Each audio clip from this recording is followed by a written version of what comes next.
Dear friends, 2026-ൽ പുറത്തിറങ്ങിയ psycho killer എന്ന latest കിഡിലൻ ഹോളിവുഡ് ക്രൈം ത്രില്ലർ സിനിമയാണ് ഇന്ന് നമ്മൾ കാണാൻ പോകുന്നത്.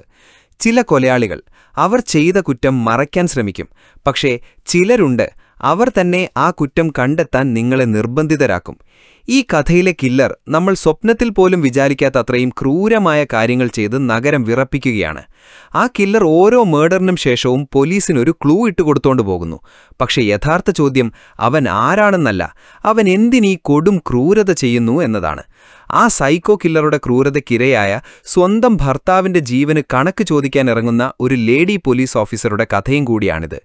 ഈ സിനിമയുടെ തുടക്കത്തിൽ ഹൈവേയിലൂടെ അതിവേഗത്തിൽ കാർ ഓടിച്ചുവരുന്ന ദുരൂഹത നിറഞ്ഞ ഒരാൾ, നീട്ടി വളർത്തിയ ഹെയർ സ്റ്റൈൽ, കണ്ണിൽ കൂളിംഗ് ഗ്ലാസ്, അവനെ കണ്ടാൽ തന്നെ ഒരു കുഴപ്പക്കാരനെ പോലെയുണ്ട്. അങ്ങനെ ഹൈവേയിലൂടെ ഇവന്റെ കാർ ഓവർ സ്പീഡിൽ പോയിക്കൊണ്ടിരിക്കുകയാണ്.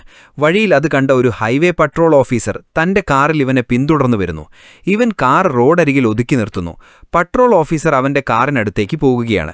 കാറിനുള്ളിൽ മയക്കുമരുന്നൊക്കെയുണ്ടട്ടോ. ആളെ കാണാൻ തന്നെ ഒരു പ്രത്യേകതയുണ്ട്. സർ, നല്ല ലുക്കാണല്ലോ. 9 കേസ് ചാർജ് ചെയ്യാൻ വേണ്ട 9 പൊരുത്തവും കറക്റ്റായിട്ടുണ്ട്. അതെ, ഇത്രയും സ്പീഡിൽ പോയിട്ട് എന്ത് അത്ഭുതമാണ് കാണിക്കാൻ പോകുന്നത്? നിങ്ങളുടെ ഡ്രൈവിംഗ് ലൈസൻസും ID കാർഡും ഒക്കെ എടുക്കൂ, ഒന്ന് നോക്കട്ടെ എന്ന് പട്രോൾ ഓഫീസർ പറയുന്നു. കാറിലിരിക്കുന്നവൻ അത് തിരയുന്നതിനിടയിൽ ആ വഴി വേറൊരു ഹൈവേ പട്രോൾ കാർ വരുന്നു. അതിനുള്ളിൽ ഒരു പെണ്ണാണ്, ഒരു ലേഡി പോലീസ്. അപ്പുറത്തുള്ള ആ പുരുഷനും ഇപ്പുറത്തുള്ള സ്ത്രീയും വോക്കി ടോക്കിയിലൂടെ വളരെ കാഷ്വലായി സംസാരിക്കുകയാണ്. എന്താ മോളെ, വീട്ടിലേക്കാണോ പോകുന്നത്? ഇതൊരു ചെറിയ ഡ്രഗ് കേസാണെന്ന് തോന്നുന്നു. ഇവനെ അറസ്റ്റ് ചെയ്ത് ജയിലിലാക്കിയിട്ട് ചേട്ടൻ വേഗം വീട്ടിലേക്ക് വരാം. എനിക്ക് വേണ്ടി കോഫ്തയും കോഴിക്കറിയും ഉണ്ടാക്കി വെക്കുമോ എന്ന് ആൺ പോലീസ് ചോദിക്കുന്നു. അതിന് പിന്നെന്താ ചേട്ടാ, വേഗം വരണേ എന്ന് ലേഡി പോലീസ് കൊഞ്ചലോടെ മറുപടി പറയുന്നു. അപ്പോഴാണ് മനസ്സിലാവുന്നത് അവർ രണ്ടുപേരും ഭർത്താവും ഭാര്യയുമാണെന്ന്. അതുകൊണ്ട് നമുക്ക് ആ ലേഡി പോലീസിനെ ഹീറോയിൻ എന്ന് വിളിക്കാം. ശരി, നിനക്ക് വേറെ ജോലിയൊന്നുമില്ലല്ലോ, എന്റെ സഹായം വേണോ അതോ ഞാൻ പോകട്ടെയോ എന്ന് ഹീറോയിൻ ചോദിക്കുന്നു.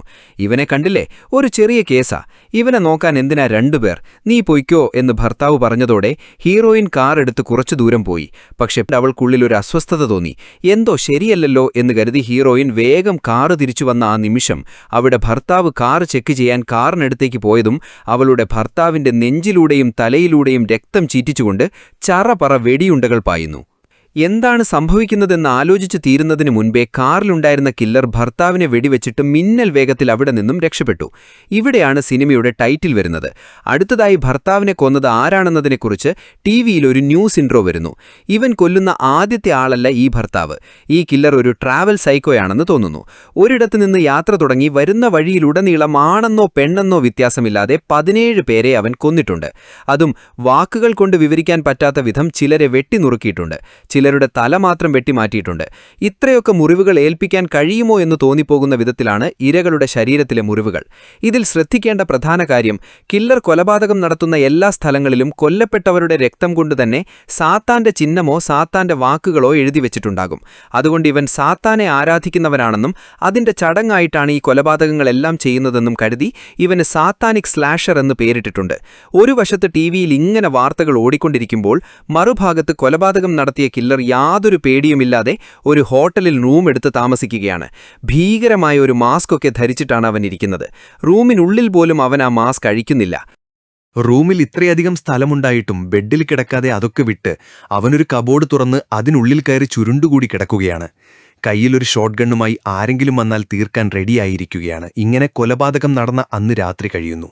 അടുത്ത ദിവസം കില്ലർ ഏതോ ഒരു പെൺകുട്ടിയെ പിന്തുടർന്നു പോയി ഒരു മെഡിക്കൽ ഷോപ്പിന് മുന്നിൽ നിൽക്കുന്നു. ആ പെൺകുട്ടി മെഡിക്കലിൽ ജോലി ചെയ്യുന്നവളാണെന്ന് തോന്നുന്നു. രാവിലെ മുതൽ രാത്രി അവളുടെ ജോലി കഴിയുന്നതുവരെ കില്ലർ അവിടെ തന്നെ കാത്തു നിൽക്കുന്നു. പെൺകുട്ടി അവളുടെ കാറിൽ കയറുന്നു. പിന്നിൽ മാസ്കും ധരിച്ചിരുന്നിരുന്ന കില്ലർ കാറിനുള്ളിൽ വച്ച് തന്നെ ആ പെൺകുട്ടിയെ കൊലപ്പെടുത്തുന്നു. അവൾ ഏത് മെഡിക്കലിലാണോ ജോലി ചെയ്യുന്നത് അവിടേക്ക് കയറുന്ന അവൻ ഗുളികകളും മരുന്നുകളും ഡ്രഗ്സും എന്നു വേണ്ട, അവൻ ആവശ്യമുള്ളതെല്ലാം വാരിക്കൂട്ടി കൊണ്ടുപോകുന്നു. മറ്റൊരു വശത്ത് ഹീറോയിൻ ആണെങ്കിൽ ഭർത്താവ് കൊല്ലപ്പെട്ട് 2 ദിവസമായിട്ടും അവളുടെ തലയിൽ ആ ചിന്തകൾ മാത്രമാണ് ഓടിക്കൊണ്ടിരിക്കുന്നത്. അവൾ ഇപ്പോൾ പോലീസ് ഡ്യൂട്ടിയിലൊന്നുമല്ല. പോലീസ് ജോലിയിലുള്ളവർ ശാരീരികമായും മാനസികമായും ഫിറ്റായിരിക്കണം. സ്വന്തം കൺമുന്നിൽ ഭർത്താവിന്റെ കൊലപാതകം കണ്ടതുകൊണ്ട് അവൾ മാനസികമായി തകർന്നു.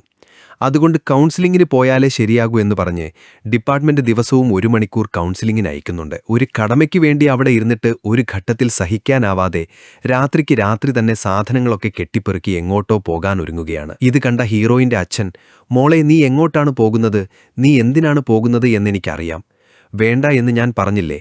അവിടെ ഇവിടെ ആ കില്ലർ ചെയ്തുകൊണ്ടിരിക്കുന്ന ക്രൂരകൃത്യങ്ങളുടെ ന്യൂസുകളെല്ലാം പറഞ്ഞ് അച്ഛൻ അവളെ തടയാൻ ശ്രമിക്കുന്നു. അച്ഛാ, നിങ്ങൾക്ക് എന്നെക്കുറിച്ച് നന്നായി അറിയാം. നിങ്ങൾ പറയുന്നത് കേട്ട് ഞാൻ എൻ്റെ തീരുമാനം മാറ്റാൻ പോകുന്നില്ല. എനിക്ക് വലിയ ആഗ്രഹങ്ങളൊന്നുമില്ല അച്ഛാ. എൻ്റെ കൺമുന്നിൽ വെച്ച് എൻ്റെ ഭർത്താവിനെ വെടിവെച്ചില്ലേ, എനിക്ക് അവനെ കണ്ടെത്തണം. അവൻ എങ്ങനെയാണോ എൻ്റെ ഭർത്താവിനെ വെടിവെച്ചത് അതുപോലെ എനിക്ക് അവനെ വെടിവെക്കണം. അതുവരെ എനിക്ക് ഉറക്കം വരില്ല. വാശിയിൽ നിൽക്കുന്ന എന്നെ തടഞ്ഞു നിർത്തരുത്. ഞാൻ ഇറങ്ങുകയാണ് എന്ന് വാശി പിടിച്ച് ഹീറോയിൻ ഇറങ്ങിപ്പോയി. അതേ രാത്രി തന്നെ കില്ലർ കാർ എടുത്ത് എങ്ങോട്ടോ പോകുകയാണ്. വഴിയിൽ ഒരിടത്ത് ഒരു കപ്പിളിന്റെ കാർ ടയർ പഞ്ചറായി നിൽക്കുന്നു. പെൺകുട്ടി കാറിനുള്ളിലിരിക്കുകയാണ്.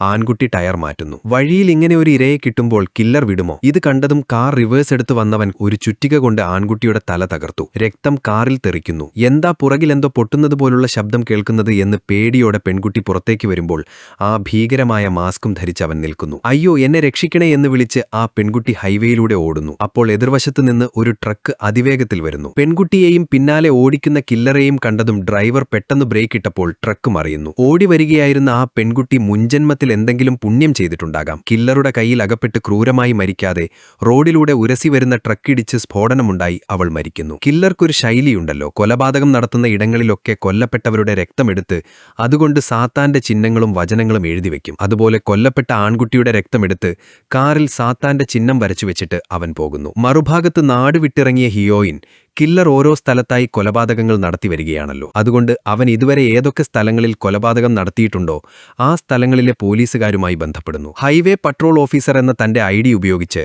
ആ കൊലപാതകങ്ങളെക്കുറിച്ച് അവരുടെ കയ്യിലുള്ള വിവരങ്ങൾ, അതായത് അവൾക്കറിയാത്ത വിവരങ്ങൾ നൽകാൻ കഴിയുമോ എന്ന് ചോദിച്ച് ഓരോരോ കാര്യങ്ങളായി ശേഖരിച്ചുകൊണ്ടിരിക്കുകയാണ്. പക്ഷേ കാര്യമായ പ്രതികരണമൊന്നും ആരിൽ നിന്നും കിട്ടിയില്ല. ഇതിനിടയിൽ കില്ലർ ഒരു പബ്ലിക് ടെലിഫോൺ ബൂത്തിൽ നിന്ന് ഒരു പത്ര ഓഫീസിലേക്ക് വിളിച്ച്, എനിക്ക് നിങ്ങളുടെ പത്രത്തിൽ ഒരു പരസ്യം നൽകണം. അത് കൃത്യമായി ഞായറാഴ്ച തന്നെ വരണം. പണത്തെക്കുറിച്ച് പേടിക്കണ്ട. ഞാൻ പറയുന്ന ക്രെഡിറ്റ് കാർഡ് നമ്പർ കുറിച്ചോളൂ. അതിൽ നിന്ന് എത്ര വേണമെങ്കിലും എടുത്തോളൂ എന്ന് പറയുന്നു. അവൻ പറയുന്ന രീതിയിൽ നിന്ന് തന്നെ അത് അവന്റെ പണമായിരിക്കില്ല എന്ന് നമുക്ക് ഉറപ്പിക്കാം. മറ്റൊരാളുടെ കാശെടുത്ത് അന്നദാനം നടത്തുന്നത് പോലെയാണല്ലോ ഇത്. എന്തായാലും കില്ലർ നൽകുന്ന പരസ്യം ഇതാണ്: capital M space capital N space capital O. അതിന് താഴെ എന്നെപ്പോലെ വിശ്വാസമുള്ളവരെ എനിക്ക് ആവശ്യമുണ്ട്. അവരുടെ സഹായം എനിക്ക് വേണം. നിങ്ങളുടെ മറുപടിക്കായി ഞാൻ കാത്തിരിക്കുന്നു. വേഗം മറുപടി തരൂ.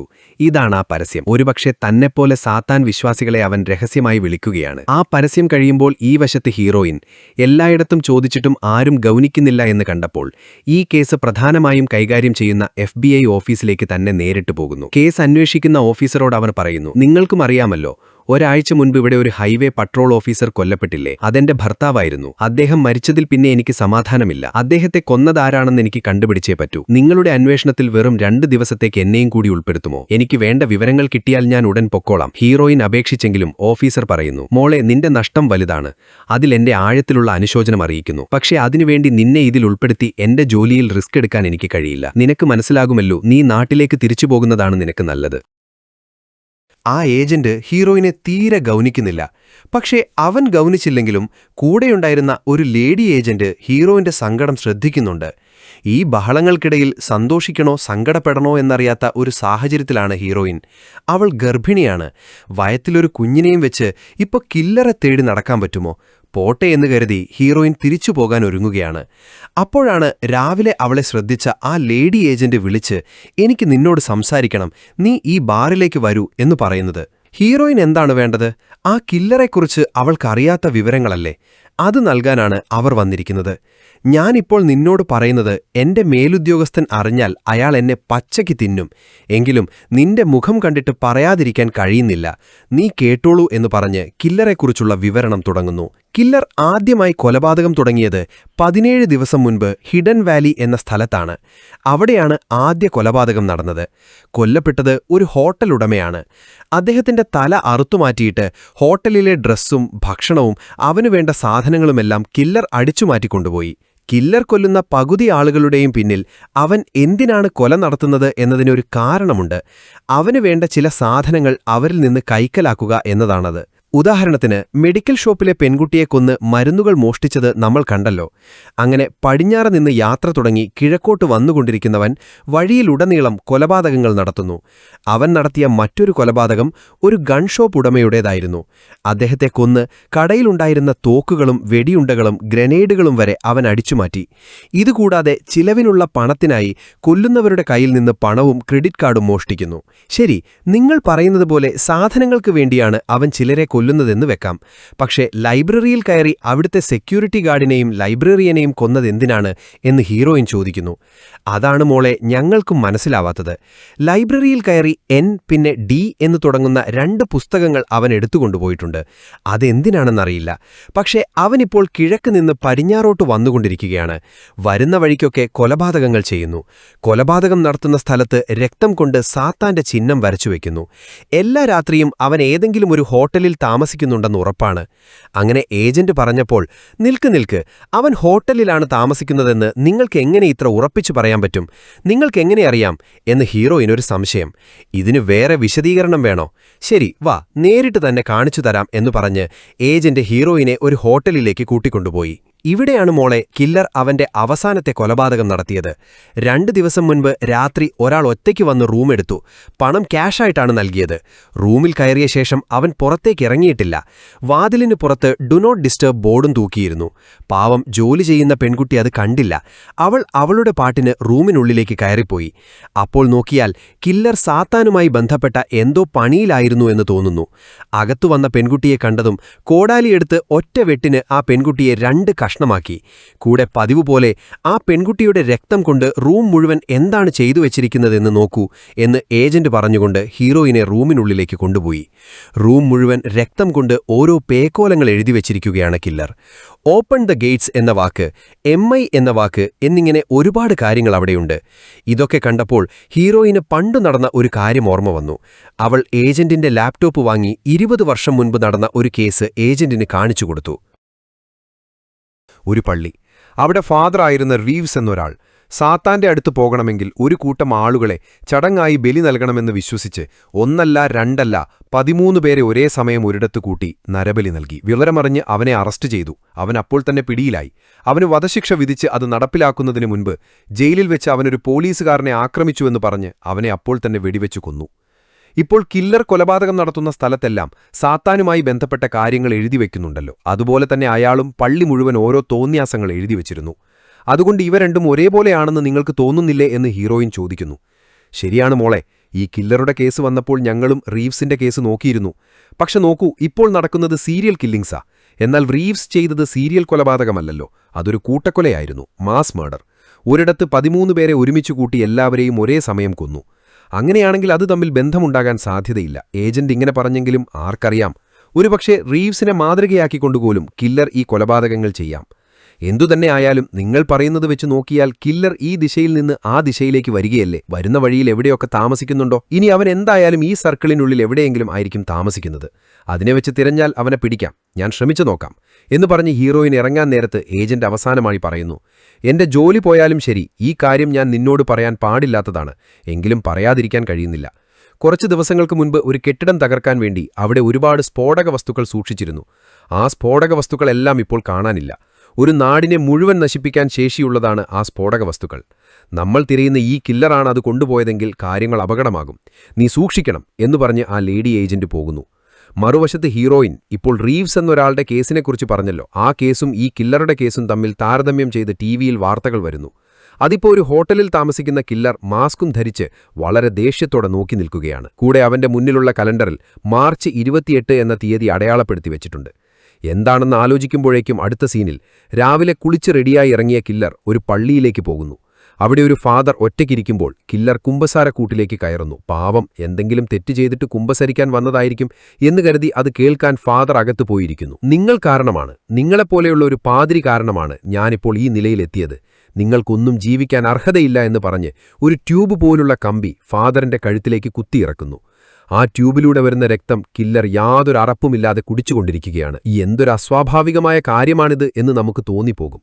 അപ്പോഴും അവൻ ശാന്തനായ ആ രക്തം കുടിച്ച് വായൊക്കെ തുടച്ച് ഒന്നും സംഭവിക്കാത്തതുപോലെ പള്ളിയിൽ നിന്നും ഇറങ്ങി കാറെടുത്തു പോകുന്നു. മറുഭാഗത്തെ ഹീറോയിൻ അവൻ കൊലപാതകം നടത്തുന്ന സ്ഥലത്തെല്ലാം ഓപ്പൺ ദ ഗേറ്റ്സ് എന്ന് എഴുതിവെക്കുന്നുണ്ടല്ലോ. ആ വാക്ക് ഇന്റർനെറ്റിൽ സെർച്ച് ചെയ്യുന്നു.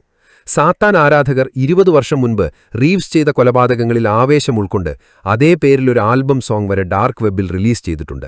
13 പേരെ കൊന്നവനെ അഭിനന്ദിക്കാൻ ആളുകളുണ്ടല്ലോ എന്നു ഭയന്ന ഹീറോയിൻ ഇനി ഇവന് വിടാൻ പാടില്ല എന്ന് തീരുമാനിച്ച് അവൻ എവിടെയാണെന്ന് കണ്ടുപിടിക്കാനായി ഓരോ ഹോട്ടലിലും കയറിയിറങ്ങി അന്വേഷിക്കുന്നു. ഏജന്റ് പറഞ്ഞ അടയാളങ്ങൾ വെച്ച് കില്ലറെക്കുറിച്ചുള്ള കാര്യങ്ങൾ, ഒരാൾ ഒറ്റയ്ക്ക് വരും, ക്യാഷായി പണം നൽകും, കാണാനൊരു പ്രത്യേകതയുണ്ടാകും എന്നിങ്ങനെയുള്ള കാര്യങ്ങൾ പല ഹോട്ടലുകളിലും ചോദിച്ച ശേഷം അവസാനം ഒരു ഹോട്ടലിലെത്തുമ്പോൾ അവിടുത്തെ റിസപ്ഷനിസ്റ്റ് പറയുന്നു, ക്ഷമിക്കണം മാഡം, ഇന്നലെ രാത്രി ഞാനിവിടെ ഇല്ലായിരുന്നു, പക്ഷേ രജിസ്റ്ററിൽ വന്ന് താമസിക്കുന്നവരുടെ ഒപ്പുണ്ടാകും, ഞാൻ നോക്കി പറയാം. ആദ്യം ആരും വന്നില്ല എന്ന് പറഞ്ഞെങ്കിലും പെട്ടെന്ന് അയാൾ പറയുന്നു, മാഡം നിൽക്കൂ, ഒരാൾ വന്നിട്ടുണ്ട്. ഇന്നലെ രാത്രി ഒരാൾ ഒറ്റയ്ക്ക് വന്ന് ക്യാഷ് നൽകി റൂമെടുത്തു. പേര് റീവ്സ് എന്നാണ് എഴുതിയിരിക്കുന്നത്. ഇത് കേട്ടതും ഹീറോയിന് ഉറപ്പായി അത് താൻ തിരയുന്നവൻ തന്നെയാണെന്ന്.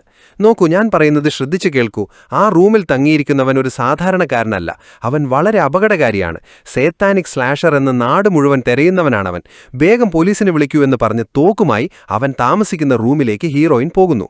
പോലീസിനെ വിളിച്ചതല്ലേ, അവർ വരുന്നതുവരെ കാത്തിരുന്നാൽ പോരെ, എന്തിനാണ് ഇത്ര ധൃതി എന്ന് നമ്മൾ ചിന്തിക്കും മുമ്പ് തന്നെ അവൾ റൂമിന്റെ വാതിൽ തുറന്നകത്ത് കയറുന്നു.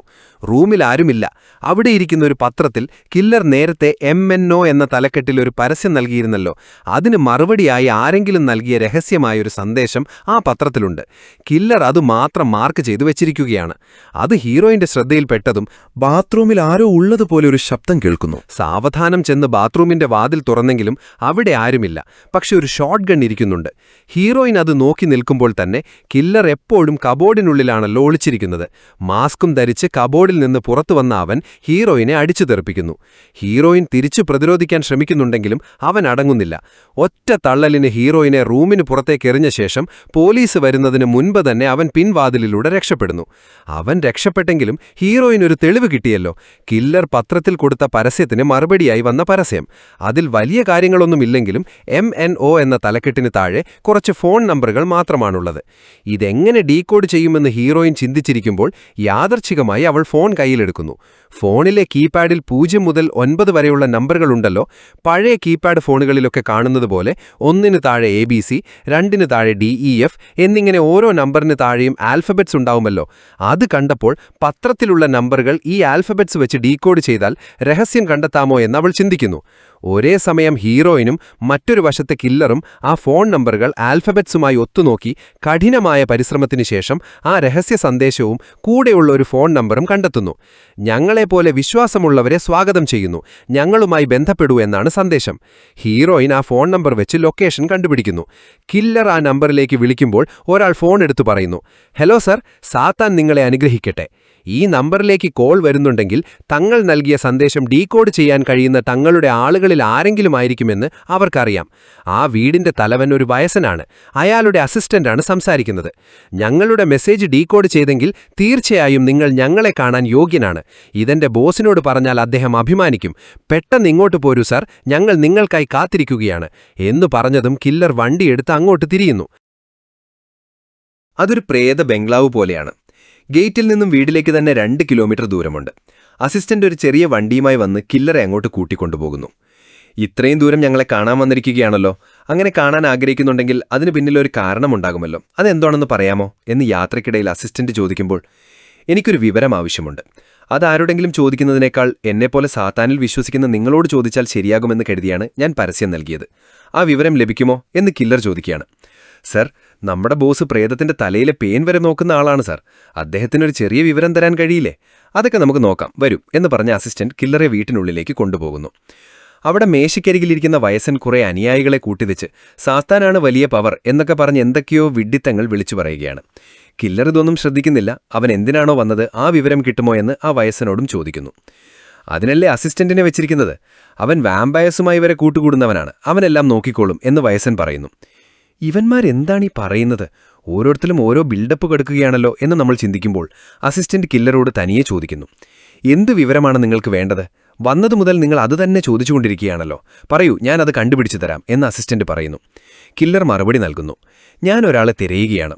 അവരുടെ പേരോ രൂപമോ എനിക്കറിയില്ല, പക്ഷെ അവരെന്ത് ജോലിയാണ് ചെയ്യുന്നതെന്നും ഏത് നാട്ടിലാണെന്നും എനിക്കറിയാം. ഇത് വെച്ച് ആളെ കണ്ടുപിടിക്കാൻ പറ്റുമോ? എനിക്ക് അവരെയാണ് ആവശ്യം. ഓ ഇതൊക്കെ നിസ്സാര കാര്യമാണ് സാർ. നമ്മുടെ കയ്യിലൊരു ഡിറ്റക്റ്റീവ് ഉണ്ട്. അവനോട് പറഞ്ഞ് നാളെ തന്നെ ആളെ പൊക്കാം, നിങ്ങൾ സമാധാനമായിരിക്കൂ എന്ന് പറഞ്ഞ് അവൻ പോകുന്നു. അപ്പോൾ ടി വിയിൽ കില്ലർ കൊലപ്പെടുത്തിയ ഹീറോയിന്റെ ഭർത്താവിന്റെ വാർത്ത വരുന്നു. അതിൽ കൊല്ലപ്പെട്ട ആളുടെ ഭാര്യ ഇവളാണെന്ന് പറഞ്ഞ് ഹീറോയിനെയും കാണിക്കുന്നുണ്ട്. ഓ ഇവളാണോ എന്നെ പിടിക്കാൻ നടക്കുന്നത്, കാര്യങ്ങൾ ഒത്തുവരുന്നുണ്ടെന്നോ എന്ന് കരുതി അവൻ നേരെ ഹീറോയിനെ ഫോൺ വിളിക്കുന്നു.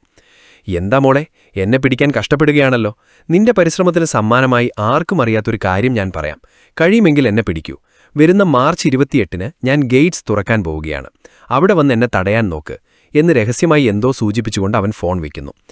ഇതിനുശേഷമുള്ള സീനിൽ മുറിയിൽ തന്നെ ഇരിക്കുന്നത് ബോറടിക്കുന്നു. ശരി, ഹാളിലേക്ക് വരാമെന്ന് കരുതി കില്ലർ ഹാളിലേക്ക് വരുമ്പോൾ അവിടെ ആ വയസ്സനും അയാളുടെ നേതൃത്വത്തിലുള്ള കുറച്ച് അനുയായികളുമുണ്ടല്ലോ. അവർ സാത്താനെ ആരാധിക്കുന്നു എന്ന പേരിൽ തോന്നിയതുപോലെ ഓരോന്ന് കാണിച്ചു കൂട്ടുകയാണ്. ഈ കൂട്ടത്തിൽ അസിസ്റ്റന്റ് മാത്രമില്ല, ബാക്കി 6 പേരുണ്ട്. 3 ആണുങ്ങളും 3 സ്ത്രീകളും. കില്ലർ അത് കണ്ടതും മുഖം തിരിച്ച് തന്റെ മുറിയിലേക്ക് തന്നെ മടങ്ങുന്നു. അപ്പോൾ അവിടെ വന്ന അസിസ്റ്റന്റ്, അയ്യോ നിങ്ങൾ പറഞ്ഞ കാര്യം ഞാൻ കണ്ടുപിടിച്ചു, ഇതാണ് നിങ്ങൾ ചോദിച്ച ആളുടെ പേരും അഡ്രസ്സും എന്ന് പറഞ്ഞത് നൽകിയതും കില്ലർ ഉടൻ തന്നെ പെട്ടിയൊക്കെ എടുത്ത് കാറിനടുത്തേക്ക് വരുന്നു. എന്താണിത് സാർ, നിങ്ങൾ വന്നു, വിവരം വേണമെന്ന് പറഞ്ഞു, ഞാനത് തന്നു, ബോസിനോട് പോലും ഒരു വാക്ക് പറയാതെ പോവുകയാണോ, എന്തെങ്കിലും പ്രശ്നമുണ്ടോ എന്ന് അസിസ്റ്റന്റ് ചോദിച്ചുകൊണ്ടിരിക്കുമ്പോൾ കില്ലർ കാറിന്റെ ഡിക്കി തുറന്ന് മാസ്ക് എടുത്ത് മുഖത്ത് ധരിക്കുന്നു. ആഹാ, ഇവൻ മാസ്ക് ഇട്ടാൽ പിന്നെ അവിടെ കൊലപാതകം ഉറപ്പാണല്ലോ. ഇനി ആരുടെ തലയാണോ തെറിക്കാൻ പോകുന്നത്? പക്ഷെ അസിസ്റ്റന്റിന് അതറിയില്ലല്ലോ. അവൻ കില്ലറുടെ അടുത്ത് നിന്ന് ഓരോന്ന് പുലമ്പിക്കൊണ്ടിരിക്കുകയാണ്.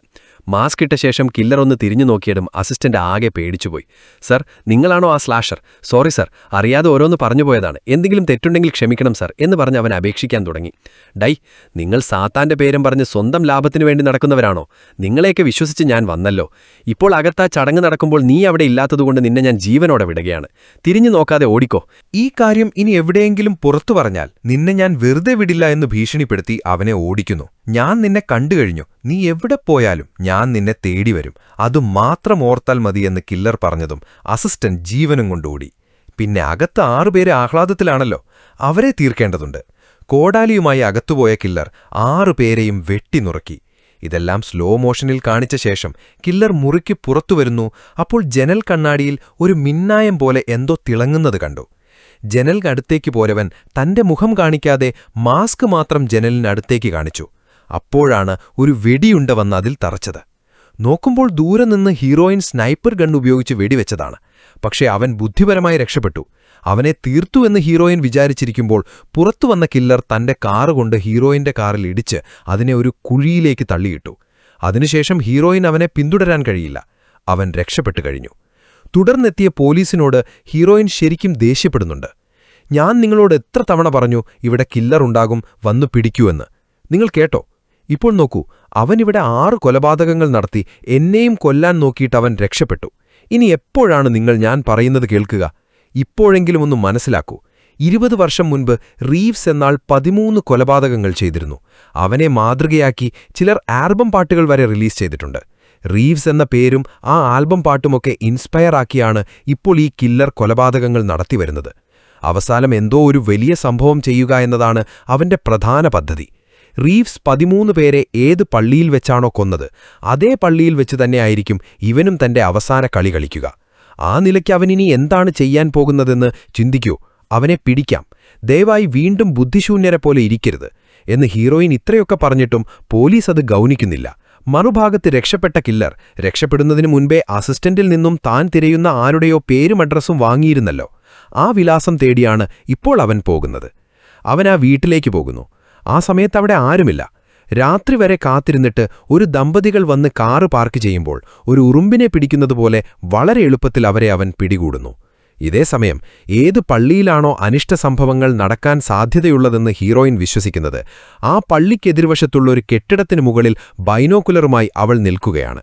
രാവിലെ പോലീസ് ഹീറോയിൻ പറയുന്നത് കേട്ടില്ലായിരുന്നു. എന്നാൽ രാത്രിയായപ്പോഴേക്കും അവർക്ക് മനസ്സ് മാറിയെന്ന് തോന്നുന്നു. പള്ളിക്കു ചുറ്റും പലയിടങ്ങളിലായി വാനുകളിൽ അവർ ഒളിച്ചിരിക്കുകയാണ്. ശരി, അതിഥികളൊക്കെ വന്നുകഴിഞ്ഞു, പക്ഷെ വില്ലനെ മാത്രം കാണാനില്ല. അങ്ങനെ ഹീറോയിൻ പള്ളിയിലേക്ക് ബൈനോക്കുലറിലൂടെ നോക്കുമ്പോൾ അവിടെ എവിടെയോ 3MI എന്ന് എഴുതിയിരിക്കുന്നത് കാണുന്നു. ഈ വാക്ക് കേൾക്കുമ്പോൾ നിങ്ങളുടെ മനസ്സ് ഏതാനും സീനുകൾക്ക് പുറകിലേക്ക് പോകുന്നുണ്ടാകാം. ഈ വീഡിയോയിൽ തന്നെ നമ്മൾ ഈ വാക്ക് മുൻപ് കേട്ടിട്ടുണ്ട്. അതെ, കില്ലർ കൊലപാതകം നടത്തിയ ഒരു ക്രൈം സീനിൽ ഓപ്പൺ ദ ഗേറ്റ്സ് എന്ന വാക്കിനൊപ്പം 3MI എന്ന വാക്കും അവൻ എഴുതിയിരുന്നു. യഥാർത്ഥത്തിൽ 3MI എന്നത് 3 മൈൽ ഐലൻഡ് എന്ന സ്ഥലത്തിന്റെ പേരാണ്. ഹീറോയിൻ നിൽക്കുന്ന സ്ഥലത്തിനടുത്താണ് ഈ ഏരിയ. അപ്പോൾ ആ ഏരിയയിൽ എന്തെങ്കിലും സംഭവിക്കാനിരിക്കുകയാണോ എന്ന് കരുതി അവൾ ബൈനോക്കുലർ അങ്ങോട്ട് തിരിച്ചു നോക്കുമ്പോൾ അവിടെ ഒരു ന്യൂക്ലിയർ പവർ പ്ലാന്റ് ഉള്ളതായി കാണുന്നു. അപ്പോഴാണ് ഹീറോയിന് തുടക്കം മുതൽ ഒടുക്കം വരെയുള്ള കില്ലറുടെ ട്വിസ്റ്റ് മനസ്സിലാവുന്നത്. തുടക്കം മുതലേ കില്ലറുടെ പ്ലാൻ ഈ ന്യൂക്ലിയർ പവർ പ്ലാന്റ് സ്ഫോടനത്തിലൂടെ തകർത്ത് നാട്ടിലുള്ള എല്ലാവരെയും ഇല്ലാതാക്കി അവരുടെ ജീവൻ സാത്താന് ബലി നൽകുക എന്നതാണ്. അങ്ങനെ ചെയ്താൽ സാത്താൻ നരകത്തിന്റെ വാതിലുകൾ തുറക്കുമെന്നും തനിക്കങ്ങോട്ട് പോകാമെന്നുമാണ് അവൻ കരുതുന്നത്. അതിനുവേണ്ടിയാണ് അവൻ ഓരോ ചുവടുകളും എടുത്തുവെച്ചത്. വരുന്ന വഴിയിൽ നടത്തിയ കൊലപാതകങ്ങളെല്ലാം അവൻ ആവശ്യമുള്ള സാധനങ്ങൾ കൈക്കലാക്കാനായിരുന്നെങ്കിൽ ബാക്കിയുള്ളവരെയെല്ലാം സാത്താന് നൽകിയ കാണിക്കയായിരുന്നു. രണ്ടാമത്, ലൈബ്രറിയിൽ പോയി ND എന്നീ അക്ഷരങ്ങളിൽ തുടങ്ങുന്ന 2 പുസ്തകങ്ങൾ എടുത്തല്ലോ. അത് രണ്ടും ന്യൂക്ലിയർ പവർ പ്ലാന്റുമായി ബന്ധപ്പെട്ട പുസ്തകങ്ങളായിരുന്നു. അത് വായിച്ച് പ്ലാന്റ് എങ്ങനെ നശിപ്പിക്കാം എന്നവൻ പഠിച്ചു. അതിനുവേണ്ടിയാണ് കെട്ടിടം പൊളിക്കാൻ വെച്ചിരുന്ന ബോംബുകളെല്ലാം മോഷ്ടിച്ചതെന്ന് ലേഡി ഏജന്റ് പറഞ്ഞല്ലോ. അതെല്ലാം അവൻ കൈക്കലാക്കി. അവൻ എന്താണ് ചെയ്യാൻ ശ്രമിച്ചതെന്ന് കണ്ടോ? കൂടെ ഇപ്പോൾ ഒരു ദമ്പതികളെ തട്ടിക്കൊണ്ടുപോയില്ലേ? അതിൽ ആ ഭർത്താവ് പവർ പ്ലാന്റിൽ പ്രധാനപ്പെട്ട ചുമതലയുള്ള ആളാണ്. അവനെ ഉപയോഗിച്ച് പ്ലാന്റിനുള്ളിൽ കയറാനാണ് അവരെ തട്ടിക്കൊണ്ടുപോയത്. വിചാരിച്ചതുപോലെ തന്നെ അവനെ ഉപയോഗിച്ച് സെക്യൂരിറ്റി ഗാർഡിനെ കബളിപ്പിച്ച് അവൻ പവർ പ്ലാന്റിനുള്ളിലും കയറി. കൺമുന്നിൽ കണ്ടവരെയെല്ലാം കൊന്നുതള്ളി അവൻ കൺട്രോൾ റൂം പിടിച്ചെടുത്തു. ഇപ്പോൾ കൺട്രോൾ റൂമിലുള്ളത് കില്ലറും തട്ടിക്കൊണ്ടുപോയ ആ ഉദ്യോഗസ്ഥനും മാത്രമാണ്. ഇതിനിടയിൽ ഹീറോയിൻ എന്തെങ്കിലും ചെയ്തേ പറ്റൂ. അങ്ങനെ ഗേറ്റിനടുത്ത സെക്യൂരിറ്റിയോട് അവൾ പറഞ്ഞു, ഈ കില്ലറുടെ പുറകെയുള്ള അന്വേഷണത്തിൽ അവനെക്കുറിച്ച് ഞാൻ പലരോടായി കുറേയധികം സത്യങ്ങളാ പറഞ്ഞു. പക്ഷെ ആരും എന്നെ വിശ്വസിച്ചില്ല. ഇപ്പോൾ നിങ്ങളും എന്നെ വിശ്വസിച്ചില്ലെങ്കിൽ പോകാൻ പോകുന്നത് ഒരു ജീവനല്ല, ഈ നാട് മുഴുവൻ തകർന്നു പോകും. ഒരാൾ അകത്തു കയറിയിട്ടുണ്ട്. അവൻ പണി തുടങ്ങുന്നതിനു മുൻപ് നമുക്കകത്തു കയറി അവനെ തടയാം, വരൂ എന്ന് പറഞ്ഞപ്പോൾ ഭാഗ്യത്തിന് അവർക്ക് കാര്യം മനസ്സിലായി. അപ്പോഴേക്കും FBI-യും പോലീസും സ്ഥലത്തെത്തി. കൺട്രോൾ റൂമിലുണ്ടായിരുന്ന കില്ലർ അവിടെയുള്ള ഉദ്യോഗസ്ഥനെക്കൊണ്ട് പവർ പ്ലാന്റ് ചൂടാകാതിരിക്കാൻ ഉപയോഗിക്കുന്ന കൂളൻ സംവിധാനം ഓഫ് ചെയ്യിപ്പിച്ചു. പവർ പ്ലാന്റ് ഒരു അഗ്നിപർവ്വതം പോലെ തിളച്ചുകൊണ്ടിരിക്കുകയാണ്. ഇവന്റെ കയ്യിൽ വേറെ സ്ഫോടക വസ്തുക്കളുമുണ്ടല്ലോ. ഈ ചൂടിൽ അത് പൊട്ടിത്തെറിച്ചാൽ നാട് മുഴുവൻ ചാരമാകും. അവൻ അകത്ത് ചെയ്യുന്നതെല്ലാം പുറത്ത് CCTV ക്യാമറയിലൂടെ അവർ കണ്ടുകൊണ്ടിരിക്കുകയാണ്. കൺട്രോൾ റൂമിന്റെ വാതിൽ ലോക്ക് ചെയ്തിരിക്കുകയാണ്. പ്ലാന്റിൽ റേഡിയേഷൻ ചോർച്ചയുണ്ടായാൽ പോലും കൺട്രോൾ റൂമിനൊന്നും സംഭവിക്കരുതെന്ന് കരുതി ആ മുറി സീൽ ചെയ്തിരിക്കുകയാണ്. ഒരിക്കൽ അത് ഉള്ളിൽ നിന്നും ലോക്ക് ചെയ്താൽ പിന്നെ തുറക്കുന്നത് വളരെ ബുദ്ധിമുട്ടാണ്. അകത്തേക്ക് പോകാനും പുറത്തേക്ക് വരാനും ആ ഒരു വഴി മാത്രമേ ഉള്ളൂ. അകത്ത് കയറിയാലല്ലേ കില്ലറെ തടയാൻ കഴിയൂ. അതുകൊണ്ട് അവർ വാതിൽ വെൽഡിംഗ് മെഷീൻ വെച്ച് മുറിച്ചുകൊണ്ടിരിക്കുകയാണ്. പക്ഷേ ഇത് പെട്ടെന്ന് നടക്കില്ല. അപ്പോൾ ഹീറോയിൻ കൂടെയുള്ള സെക്യൂരിറ്റിയോട് ചോദിച്ചു, നിങ്ങളൊന്ന് നന്നായി ആലോചിച്ചു നോക്കൂ, കൺട്രോൾ റൂമിലേക്ക് പോകാൻ ആ ഒരു വഴി മാത്രമേ ഉള്ളൂ. അപ്പോൾ അയാൾ ആലോചിച്ചിട്ട് പറഞ്ഞു, ഇപ്പോഴാണ് മാഡം ഓർമ്മ വരുന്നത്. വേറൊരു വഴിയുണ്ട്. പക്ഷേ അതിലൂടെ അകത്ത് കയറാൻ പറ്റുമോ എന്നറിയില്ല. വരൂ, കാണിച്ചു തരാം. സെക്യൂരിറ്റി അവളെ കൂട്ടിക്കൊണ്ടുപോകുന്നത് കൺട്രോൾ റൂമിന്റെ മുകളിലേക്കാണ്. അവിടെ നിന്ന് നോക്കിയാൽ കൺട്രോൾ റൂം മുഴുവൻ കാണാം. പക്ഷേ നടുവിലൊരു ചില്ലുണ്ട്, ഗ്ലാസ് ആണത്രേ. അതുകൊണ്ട് വഴിയുണ്ടായിട്ടും ഇല്ലാത്ത അവസ്ഥയാണ്. ഇപ്പോൾ എന്തു ചെയ്യണമെന്ന് ആലോചിക്കാൻ സമയമില്ല. ഉള്ളിലുള്ള കില്ലർ തന്റെ ഷർട്ട് ഊരിമാറ്റി താൻ മോഷ്ടിച്ച ബോംബുകളെല്ലാം തന്റെ ശരീരത്തിൽ കെട്ടിവച്ചിരിക്കുകയാണ്. ഇതുകൂടാതെ അവൻ ഗ്രനേഡുകളും മോഷ്ടിച്ചിരുന്നല്ലോ, അതിന്റെ പിൻ വലിക്കാൻ പോവുകയാണ്. പിൻ വലിച്ചു കഴിഞ്ഞാൽ ബോംബുകൾ പൊട്ടിത്തെറിക്കും. ബോംബ് പൊട്ടിയാൽ നാട് മുഴുവൻ പൊട്ടിത്തെറിക്കും. പവർ പ്ലാന്റ് തകർന്നാൽ നാട് തന്നെ ഇല്ലാതാകും. ഇത് കണ്ടതും ഹീറോയിന്റെ കൂടെയുള്ള സെക്യൂരിറ്റി പറഞ്ഞു, എന്നെ വിടൂ, എനിക്കെന്റെ ജീവനാണ് പ്രധാനം എന്നും പറഞ്ഞ് അയാൾ തോക്കും അവിടെ ഉപേക്ഷിച്ച് ഓടിപ്പോയി. എന്തെങ്കിലും ചെയ്തേ തീരൂ എന്ന ഉറച്ച തീരുമാനത്തിലായിരുന്ന ഹീറോയിൻ ശരി വരുന്നത് വരട്ടെ എന്ന് കരുതി അയാൾ അവിടെ ഇട്ടിട്ട് പോയ തോക്കെടുത്ത് ബുള്ളറ്റ് പ്രൂഫ് ഗ്ലാസിൽ പലതവണ വെടിവെച്ച് ഒരു ചെറിയ ദ്വാരമുണ്ടാക്കി. അവളുടെ കയ്യിൽ സ്നൈപ്പർ ഗണ്ണുമുണ്ടല്ലോ, അത് ഉള്ളിലേക്ക് കടത്താൻ ചെറിയൊരു ദ്വാരം മാത്രം പോരാ. ആ ദ്വാരം വലുതാക്കി സ്നൈപ്പർ ഗൺ അകത്തേക്ക് വെച്ച് അവൾ ആലോചിച്ചു, ഗ്രനേഡ് അവന്റെ കയ്യിൽ ഇരിക്കുമ്പോൾ തന്നെ പൊട്ടിത്തെറിച്ചാലല്ലേ പ്രശ്നം. അങ്ങനെ പൊട്ടിയാൽ അവന്റെ ശരീരത്തിലുള്ള ബോംബുകളും പൊട്ടിത്തെറിക്കും. ഗ്രനേഡ് അവനിൽ നിന്നും കുറച്ചു ദൂരം മാറിപ്പോകണം. അതുകൊണ്ട് ഭർത്താവിന്റെ മരണം മനസ്സിൽ വെച്ചുകൊണ്ട് അവന്റെ കാലിലും കൈയിലും ഓരോ തവണ വെടിവെച്ചതും അവൻ വേച്ചുവേച്ച് താഴെ വീണു. ഗ്രനേഡും അവന്റെ കയ്യിൽ നിന്നും ദൂരേക്ക് തെറിച്ചു പോകുകയും ചെയ്തു. അങ്ങനെ ഇത്രയും നാൾ ഹീറോയിൻ കില്ലറെ തിരഞ്ഞതിന്റെ ഉദ്ദേശം അവൻ എങ്ങനെയാണോ തന്റെ ഭർത്താവിനെ വെടിവെച്ചത് അതേപോലെ അവനെ തീർക്കുക എന്നതാണല്ലോ. അതിനുള്ള സമയമാണിത്. തന്റെ ഉള്ളിലെ മുഴുവൻ ദേഷ്യവും വെടിയുണ്ടകളായി ഉതിർത്തതോടെ അവൻ തീർന്നു. താങ്ക് ഗോഡ്, ജയിച്ചു എന്നൊരാശ്വാസത്തോടെ ഹീറോയിൻ ഒരിടത്ത് വന്നിരുന്നു. ഇതിനുശേഷവും സിനിമയിൽ ഒരു ട്വിസ്റ്റ് കൂടി വരുന്നുണ്ട്. ഇപ്പോൾ ഈ കൊലപാതകങ്ങൾ നടത്തുന്ന കില്ലർ ആള് പുതിയ ആളൊന്നുമല്ല. 20 വർഷം മുൻപ് 13 പേരെ കൊന്ന ആ റീവ്സ് തന്നെയാണ് ഇപ്പോഴത്തെ കില്ലറും. അന്ന് റീവ്സിനെ അറസ്റ്റ് ചെയ്തപ്പോൾ എടുത്ത വീഡിയോയിൽ അവന്റെ കയ്യിലുള്ള അതേ ടാറ്റു തന്നെയാണ് ഇപ്പോഴത്തെ കില്ലറുടെ കയ്യിലും. പോലീസ് അന്ന് അവനെ ശരിക്ക് കൈകാര്യം ചെയ്യാതെ വിട്ടതുകൊണ്ടാണല്ലോ ഇപ്പോൾ ഏകദേശം 45 ജീവനുകൾ നഷ്ടപ്പെട്ടത് എന്ന് പറഞ്ഞ് മാധ്യമങ്ങൾ പോലീസിനെ ശരിക്കും വിമർശിക്കുന്നുണ്ട്. എന്നാൽ പോലീസ് പറയുന്നത് ഒരിക്കൽ അവൻ രക്ഷപ്പെട്ടത് തന്നെ വലിയ കാര്യമാണ്, ഇപ്പോൾ അവൻ മരിച്ചു, അവനെ നമ്മൾ എന്നേക്കുമായി തീർത്തു എന്നാണ്. പോലീസ് അങ്ങനെ പറഞ്ഞെങ്കിലും അവസാനം നമുക്കൊരു ഷോക്ക് കൂടി നൽകുന്നുണ്ട്. കില്ലർ ഇപ്പോഴും മരിച്ചിട്ടില്ല. നരകത്തിൽ പോകണമെന്നാണല്ലോ അവൻ ആഗ്രഹിച്ചത്. അതുകൊണ്ട് ഡെത്ത് വാലി എന്ന സ്ഥലത്ത് നരകത്തേക്കാൾ ഭീകരമായ ഒരു ജയിലുണ്ട്. പോലീസ് അവനെ അങ്ങോട്ട് കൊണ്ടുപോകുന്നതായി കാണിക്കുന്നു. മറുഭാഗത്ത് ഹീറോയിന് ഭർത്താവിനെ നഷ്ടപ്പെട്ടെങ്കിലും അദ്ദേഹത്തിന്റെ ജീവൻ ഒരു കുഞ്ഞായി അവളിലുണ്ടല്ലോ. തന്റെ കുഞ്ഞിനെയും കാത്ത് അവൾ സന്തോഷത്തോടെ ജീവിക്കാൻ തുടങ്ങുന്നു. അതോടെ സിനിമയുടെ കഥ ഇവിടെ തീരുകയാണ്. എങ്ങനെയുണ്ടായിരുന്നു ഈ സിനിമ? നിങ്ങൾക്കിഷ്ടമായോ? എല്ലാവരും ചാനൽ ഒന്ന് സബ്സ്ക്രൈബ് ചെയ്യണേ. അടുത്തൊരു നല്ല സിനിമയുമായി നമുക്ക് വീണ്ടും കാണാം. Lots of love guys. By.